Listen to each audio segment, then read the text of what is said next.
Good day, ladies and gentlemen. My name is Leon Weinstein, and I am an ex-emigre from the Soviet Union. In 1973, you, or maybe your parents, purchased my family and myself from the USSR for $2,668 per person. Adjusted for inflation, $1973 equals today about $7.30, which means you paid roughly $19,470 for each of us. Which means I know, unlike most of you, my exact price down to the penny. You might say, we Americans do not deal in slavery, we don't buy and sell people. Well, let me tell you a story. In the early 90s, in the early 70s, the Soviet Union ran out of food and money to buy it from abroad.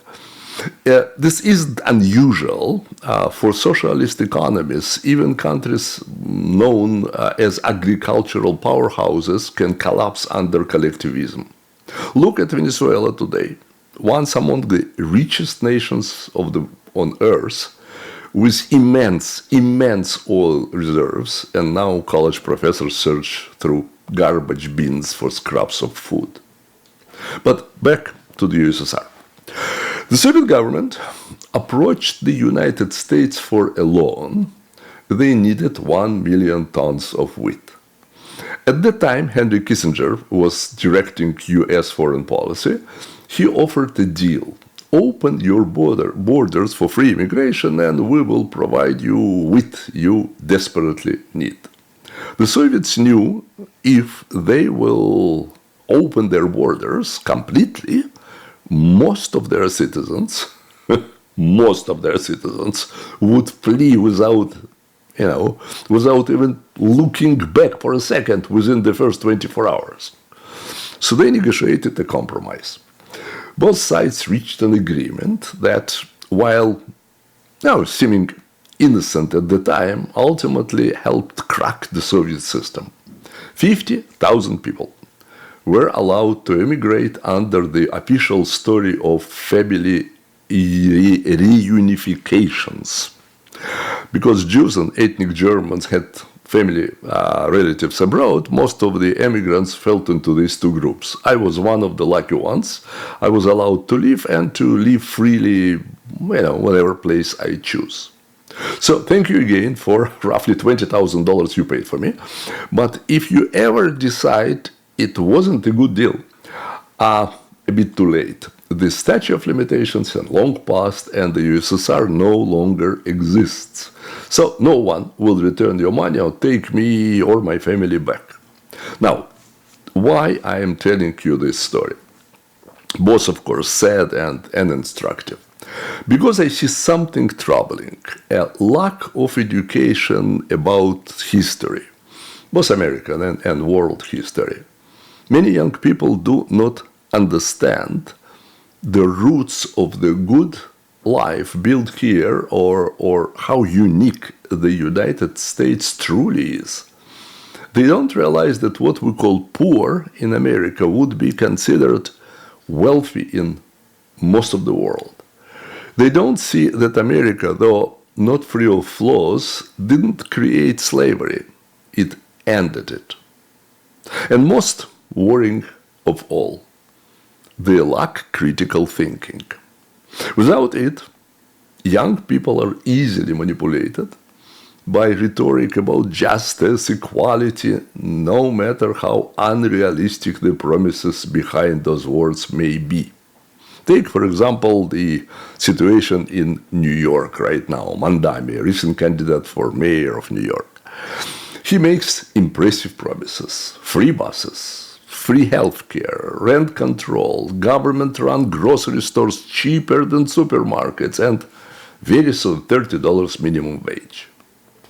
This sounds wonderful on the surface. But do those principles ever work? It's not the first time they were offered. History tells us that the answer is no. Over the past 100 years, more than 70 nations tried something similar And every time, all of them failed, without exception, all. Wherever such programs are implemented, the same things happen.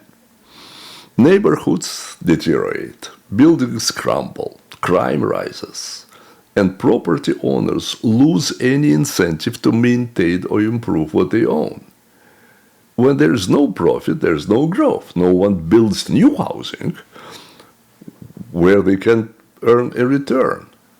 They move elsewhere to invest.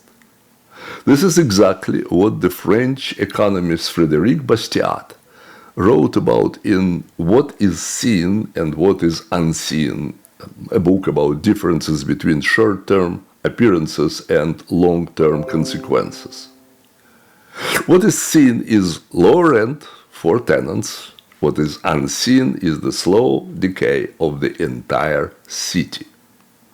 Mandami's idea of free public transportation follows the same logic. New York's transportation budget today is $15.2 billion with B. Buses alone cost about $4.2 billion. Calling them free doesn't change the fact that someone must pay. If riders don't pay, then somebody else, people who may never set foot on a city bus, must pay. And when those costs fall on businesses, they eventually move away. A shoe company selling machines nationwide won't stay in New York if taxes keep rising. Wealth creators, the innovators, entrepreneurs, successful professionals will leave, just as millions already left California. With fewer successful people remaining, the city collects less taxes. When city collects less taxes, they go after middle class and eventually to everyone. Human nature doesn't change. People move toward what they perceive as good and away from what they perceive as harmful. When you punish excellence, great work, great sales, great innovation, and reward mediocrity, you get the obvious result.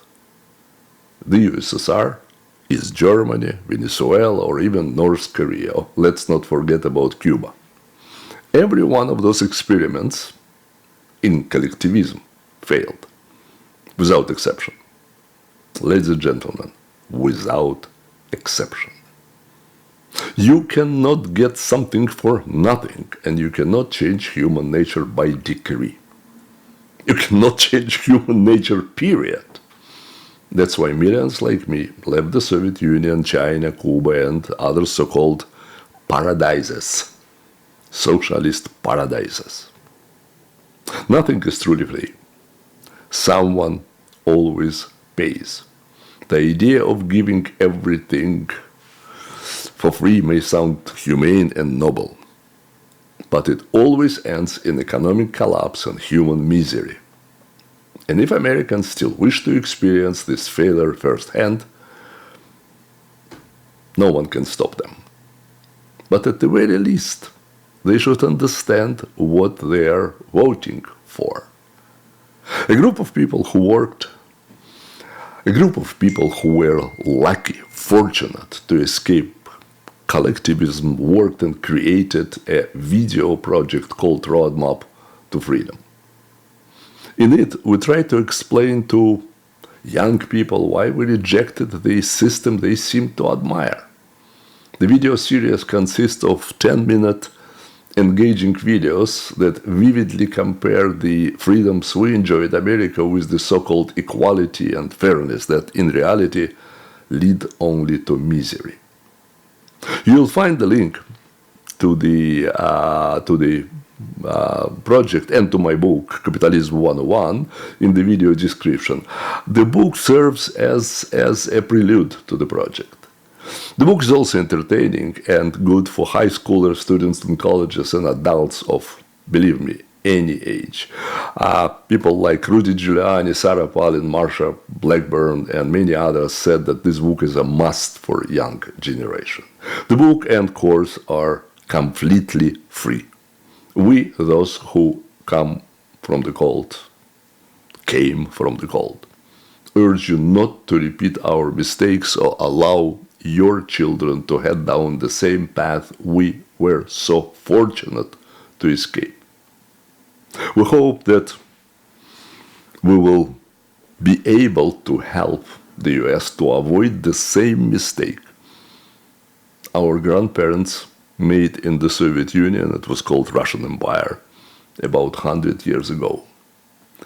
Thank you for listening, and God bless you.